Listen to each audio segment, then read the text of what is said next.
So, hi guys! This is Alea Jan and welcome back to my YouTube channel. So, for today's video, paano nga ba magpasahod ang mga amo dito sa Hong Kong? So, sa Middle East is talaga, pera yung binibigay nila. Dito sa Hong Kong, iba-ibang way ng pagpapasahod. Una is cash and ayun yung meron ako. So, sinabi ng amo kong lalaki kung gusto ko ba daw ng Alipay is pwede niya akong bigyan ng Alipay. Sabi niya ganun. Pero yung amo kong babae ayaw. Gusto niya cash talaga. Kaya cash ako always. And yung ibang amo is Alipay nila hinuhulog or ATM. Ganyan po sila. Iba-iba ng way. And ako po is meron akong pinipirmahan na papel every sahod.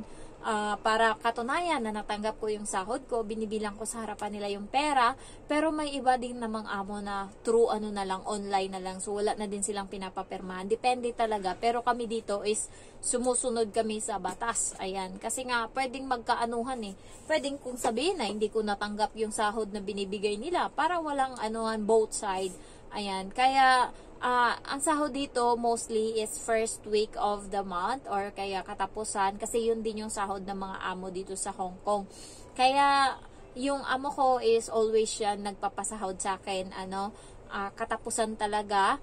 Ayan, basta may sahod na yan siya, sasahuran niya na din ako. Ganyan yan siya. So, ayaw niya na din na na makalimutan kasi nga ayaw niya nang masingil ko siya uli. And sabi ko kasi sa kanya, okay lang naman na malate yung sahod ko. Wag naman sana na Biyernes ng gabi, hindi mo pa ibibigay yung sahod ko. Kinabukasan kasi day off ko, kailangan ko ng pera, magpapadala ako. Yun yung sabi ko. Kaya simula noon, natuto na sila. Ayan. So, yung iba magpasahod is buraot. Parang ayaw ibigay. Minsan guys, late pa yan ng 15 days. So, nilabor nung kaibigan ko and nakamulta. So, baka ulitin na naman uli. Bahala sila dyan. So, basta, yung pasahod dito is depende talaga sa amo. May mga ibang amo guys na mabait na kahit hindi mo holiday is ipagha-holiday ka nila basta red yung calendar. Yun yung mabait na amo. Mostly yung mga ganong amo is mga Western. Next is yung mga amo na kapag day off mo is hindi ka pinapag-day off, papatrabahuin ka. Ayoko ng ganung amo. Gusto ko magde-day off ako kasi pagod ka na guys. Alam mo yung maramdaman mo sa 6 na araw, malapit na yung day off mo, yun yung pinakamasayang araw sa akin. Alam mo, binibilang ko na yan. Ngayon day off ko. Sad ako ngayong gabi. Kasi bukas, papasok na naman ako, tatrabaho na naman ako. So, masaya ako kapag Friday ng gabi. Ibig sabihin nun, kinabukasan, pwede akong matulog ng late. So, yun yung routine ko dito sa bahay. And binibilang ko yan always. Ay, ilang days, 3 days na lang, magdi-day off na ako. Ay, 2 days na lang, day off na ako. Ganyan ako. Para meron akong alam mo yung parang gaganahan ako. Hindi ko iniintindi kung ilang buwan na lang. Ang iniintindi ko is susunod na day off. Kailan yung susunod kong day off? Ganyan, ganyan. Yan yung iniisip ko. Mas madali yan guys kaysa antayin yung sahod. So, nakakapagod lang kapag day off na is gagastos ka na naman ng pera. Ako kasi, marami akong gastos kapag day off ko kasi nga ako pa bumibili ng pagkain ko. Hindi ko inaasa sa kanila kasi sardinas tsaka noodles ang ibigay sa akin always and chicken wings. Ayoko na. Gusto ko ng gulay. So, gusto ko ng gulay, prutas. So, bumibili ako saging. Ayan, parati ako may saging tsaka orange. Yan yung pinaka-priority ko na pagkain, charot. Yan yung pinaka-ano ko talaga. And also, tinapay, kasi nga minsan walang tinapay na binibigay. So, tinitipid ko yung tinapay ko. Halimbawa, ngayong week, bibili ako ng 1 pack na tinapay, yung 8 peraso. Susunod na linggo is yung 4 na peraso na lang kasi bibilhan naman ako ng amo ko niyan. So, tinitipid ko ng tinitipid yung tinapay para, alam mo yun, sayang yung mga konti-konti na na dapat nakatipid ka. So, ganun ako kaburaot. Parang hindi ako sumasahod dito sa YouTube. Napakaburaot ko talaga as in. Ganyan ako guys. Kasi iniisip ko, ibili ko na lang ng gamit yung dapat na na ibili ko ng ganito. So, yung pasahod naman nila dito is kailangan 7 days lang, papasahurin ka na kapag late ng 7 days, okay lang, grace period yon. Pero pag lagpas na doon, pwede mo na silang singilin and pwede ka nang magpa-labor. So, ganun yung patakaran dito. Pantay naman dito, hindi katulad sa Middle East na minsan 2 buwan silang hindi pinapasahuran. Yung kapatid ko, may utang pa sa kanya yung amo niya na 2 buwan ata na hindi siya sinasahuran. Parang hindi ko na maalala kung ano nangyari. Baka nagsinungaling lang yung kapatid ko sa akin na hindi siya sinasahuran. Pero grabe na nung time na yun, umiiyak talaga siya kasi nga sabi niya yung sahod niya hindi pa binibigay, pero parang ilang months na parang nawala na yun sa kapatid ko. 'Di ba dapat singilin mo yun kung hindi binigay? 2 buwan siyang hindi binayaran ng sahod niya, pero parang walang nangyaring ganun. Siguro binigay na sa kanya, hindi lang namin alam.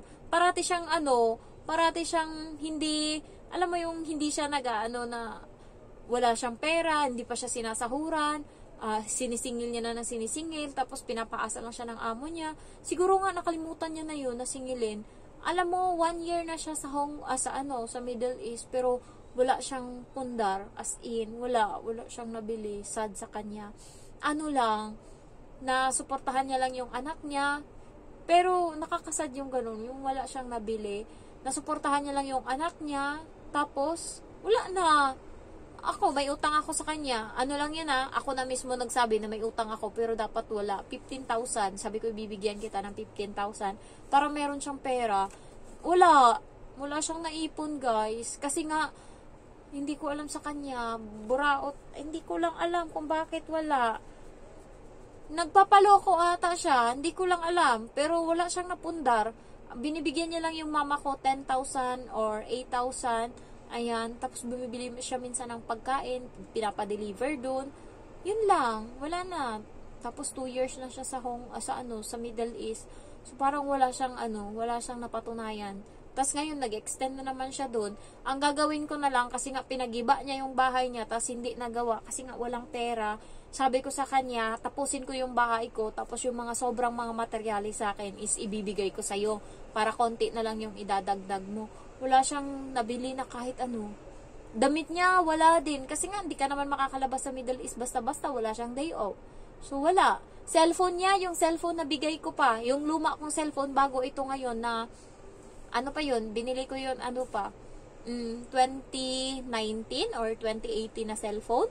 So, hanggang ngayon, yun yung gamit niya. Sira-sira na. Basag na yung LCD. Yun lang yung cellphone niya. Kasi nga, hindi ko lang alam. Parang, nalulungkot ako para sa kanya. Kaya, hindi ko man siya masisisi. Hindi ko na lang siya sinusumbatan kung ano nabili niya sa sahod niya. Kasi nga, maliit lang din naman yung sahod ng Middle East compare sa Hong Kong. Kasi nga tayo dito 35, 34. Sa kanya doon is 22. Ayan. So, 10,000 kay mamang. May 10,000 pa na natira. Hindi ko na alam kung saan yung 10,000 na yun. Mahilig siyang sumali sa paluwagan-paluwagan. Tas naloko siya ng 100,000 sa paluwagan na yan na hindi binigay sa kanya yung pera. Ayun yung malala. Kaya ayokong sumasali-sali ng paluwagan. Wala ka namang mapapala dyan Sabi nila, may hahawak ng pera mo. Bahala kayo dyan ng mga paluwagan. Totoo to. Mag-bash kayo sa akin. Totoo to. Bahala kayo dyan. So, yung pera mo, ibibigay mo sa isang tao and ipapautang niya kuno yan, ipapautang, ganyan, or bahala sila dyan. Minsan nga, hindi yan pinapautang basta every week nagre-release sila or every month. Tapos, wala namang tubo yung pera mo kung tutuusin sa ganung paraan nila kung hindi nila pinapautang. Parang inipon mo lang yung pera mo. Sabi ko sa kapatid ko, ikaw na lang mag-ipon sa sarili mo, bakit hindi mo ba magawa? Yun yung sabi ko sa kanya, matigas yung ulo. Kaya wala akong masisisi kung wala siyang napundar. Uuwi siya nga. Wala akong Kaya sabi ko sa kanya, habang buhay kang magkukuskus, pag ganyan ng ganyan yung ugali mo, wala kang mapupuntahan.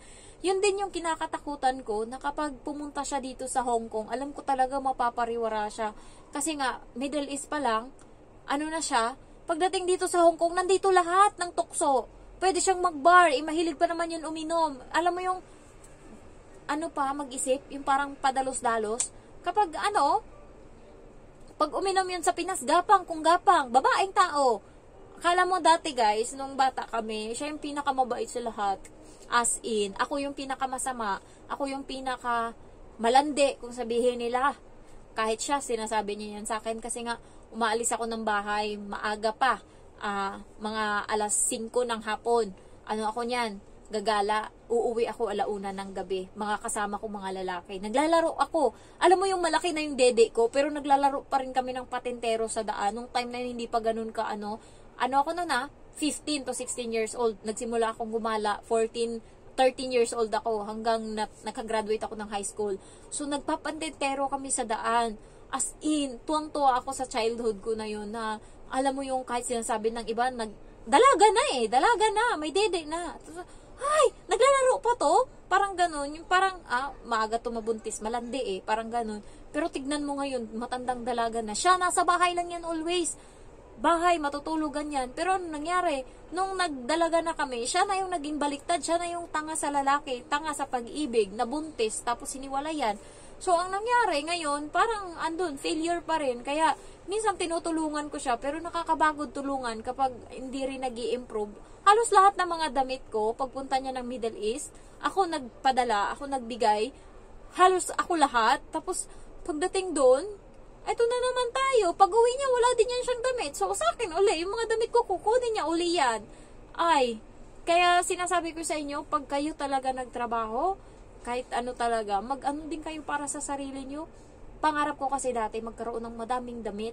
Kasi nga, nung bata ako, palitan kami ng damit ng kapatid ko kasi mahirap kami. So, kapag dumating yung ate ko galing Manila, may mga dalang damit. So, nagpapalitan kami. Kasi nga, yung 1 linggo na yan, yung damit namin panggala, hindi umabot ng 1 linggo. Pag pumupunta ka ng school, di ba, iba-ibang damit mo. Hay, wala. Hindi aabot ng 1 linggo yung damit naming panggala. Ganun kalala yung buhay namin dati. Kaya sabi ko, paglaki ko, bibili ako ng madaming damit. Kaya, pinatunayan ko talaga yan. Damit ko sa Pinas, sa probinsya, 2 Dora box na 6 layer. Akin lang yan lahat. Sa Manila, meron din akong damit dun, 1 Dora box din. Akin, ganyan ako kalala. Dito sa Hong Kong, 1 box din to, isang malaking drawer. Sa amo ko, na to hati na silang 2 nito sa damitan ko. Pero ako lang, and then yung luggage ko, puno din yan ng damit ko. So, mahilig ako. Yun kasi yung parang stress reliever ko. Ayan. Pero at least kahit papano, may pundar. Laban lang, and 4 months na lang natitira sa utang ko, makakabayad na din, matapos na din, makakapagsimula uli, patayo ng bahay, and pagkatapos nun, pwede na ako mag-ipon, tas uwi na ako, pagod na ako dito, gusto ko na matulog ng 8 hours. Ayan, thank you for watching guys, and I love you all, bye bye.